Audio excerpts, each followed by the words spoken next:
Namaste.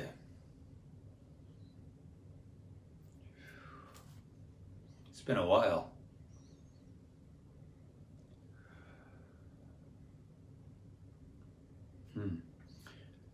So this morning,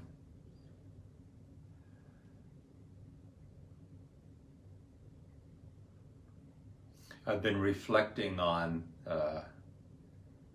one of my favorite teachings.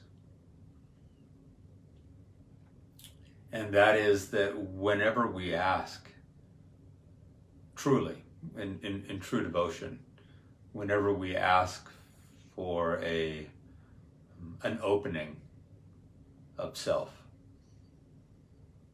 let's say it's, I want to be more loving.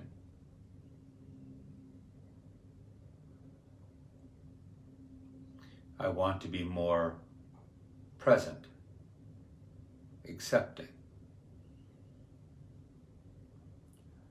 That when we ask into that, when we energetically, with devotion, ask into, I want to be more accepting or loving. It's like life says, really? Truly? Consciousness answers. Consciousness answers with the true devotion. It answers a true devotion. And if we say, yeah, this is what I want, I truly, truly want to be more loving, then life shows us out of necessity, well then, okay, then I have to show you, I have to bring your awareness to all the ways that you're not loving.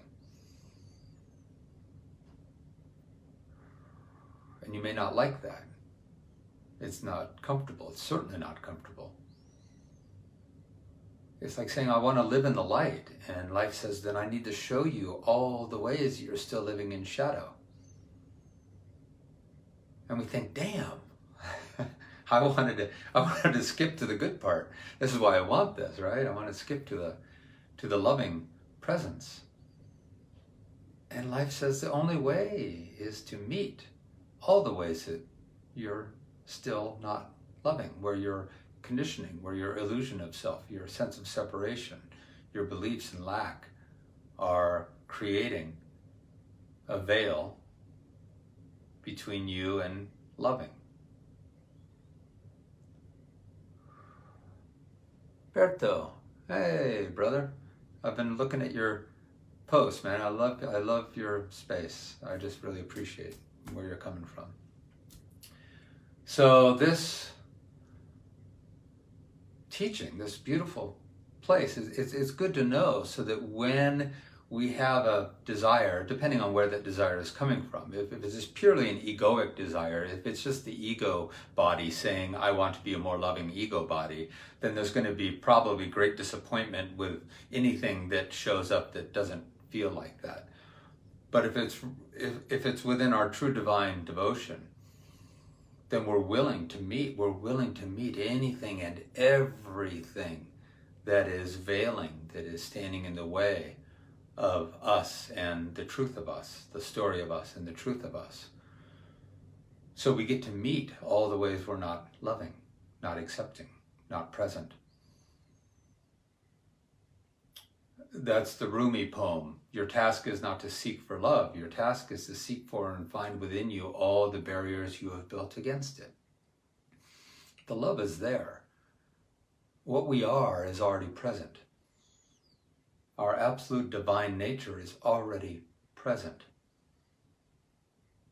So it's meeting and recognizing and loving and transmuting, allowing to arise so that it can pass all the ways that we are, that our story, that our narrative of self, that the image that we've created of self, the illusion of the separate self that we've created, to see all the ways that that is standing in the way of the truth that we already are. So about a month ago, this came up big time for me in that there had been a reaching of a level of stability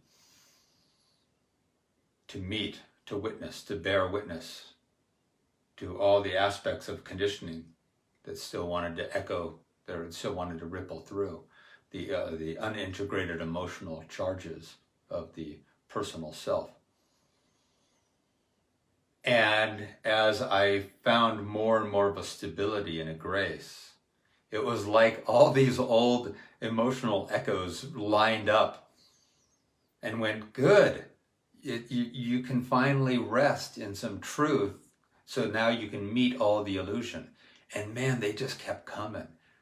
There was a period of time where these waves of old emotions, shame, doubt, fear, unlovability, they just came waving through because they knew they could be met now from a place of honesty. That I could really rest in the healing space and meet the illusion. And they weren't being triggered by specific incidents necessarily in life. They didn't have the old narrative with them that I could actually look at them and work with an idea or a concept that was troubling me. The value was that they didn't have anything tangible like that. It was just, oh God, shame. Oh, who am I? What have I been doing? What am I worthy? Am I worthwhile? Just these feelings would be there. But to be able to rest in the position of truth and allow them to arise and pass has been beautiful. But it's helpful for us to know that when we come into an abidance of our true nature, it doesn't mean that necessarily all the illusion of self just goes. It means that when it presents itself, we don't listen to it as, I want to say vociferously, even though that's not the right use of the word, but there it is. We don't listen to it with such belief.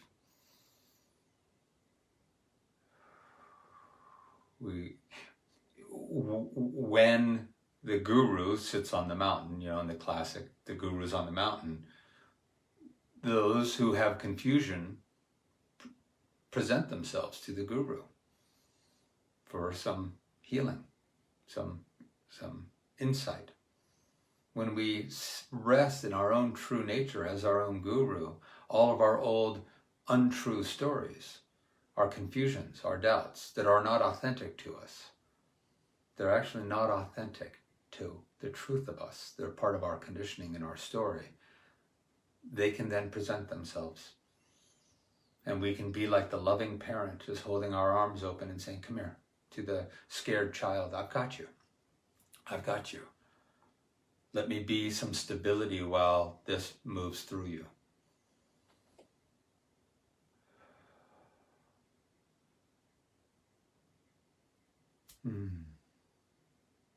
And then they pass, and the ripples become less powerful, less believable. And I think I'll end with this. The analogy is that if you've been throwing rocks in your pond of stillness, they say you cannot see your true reflection in running water. It's in still water you see your true reflection. If the stillness of you, the beautiful true reflection of you, has been disturbed by thoughts and beliefs and conditioning, that's like throwing rocks in the pond. Just because you stop throwing rocks in the pond doesn't mean that automatically there's stillness. The ripples will ripple out, bounce off of old relationships, old conditions, old situations in life, and come rippling back. And we can meet them as stillness. And they will feel like they are disturbing the stillness.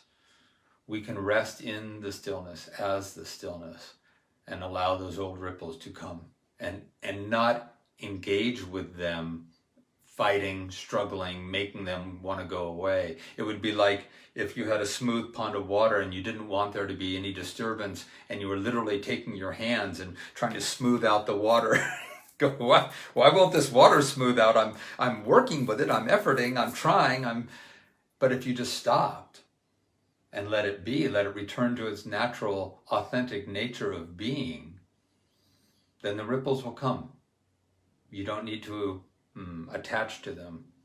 You don't need to believe that they are you. You are the stillness. The ripples are coming and going. It would be as if you caught the flu and you believed that you were the flu. No, you recognize that you are actually a healthy being. The flu is passing. The flu has come. It will go. So recognizing that the more stable we become, the more present we become, the more we're able to rest in the true nature of our absolute divine being. It doesn't mean that everything just automatically smooths out. Actually, what will happen is that place of stability will invite old echoes of unintegrated emotional charges to present themselves. It's like they finally say, yay, you're finally ready. You're finally able to meet me in truth, rather than getting lost in me, lost in the illusion, lost in the story. You can actually meet the story as truth. So now the story will present itself in all of its different guises, to be met and to be loved and to be witnessed. In Vipassana meditation, they say everything arises so that it may pass.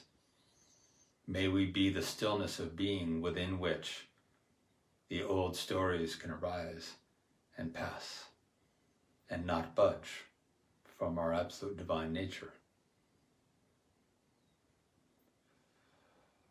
Blessings. Namaste. Much love. If you like this video and you'd like to see similar content, please subscribe to my channel. As well, click that like button down below, and that's going to make this video more available for more people. And visit me on my website, ChessEdwards.com. There's a link for that down below. There you are going to find valuable resources for living a conscious, powerful, and peaceful life. As well, you're going to find information there about how to work with me one-on-one, or how you can build your own custom private immersion retreat, a 3-day retreat with me here in Sedona. As well, there's information about upcoming group retreats, virtual retreats, and so much more. I hope to see you there, and I've got a few free gifts for you as well. Thanks for watching.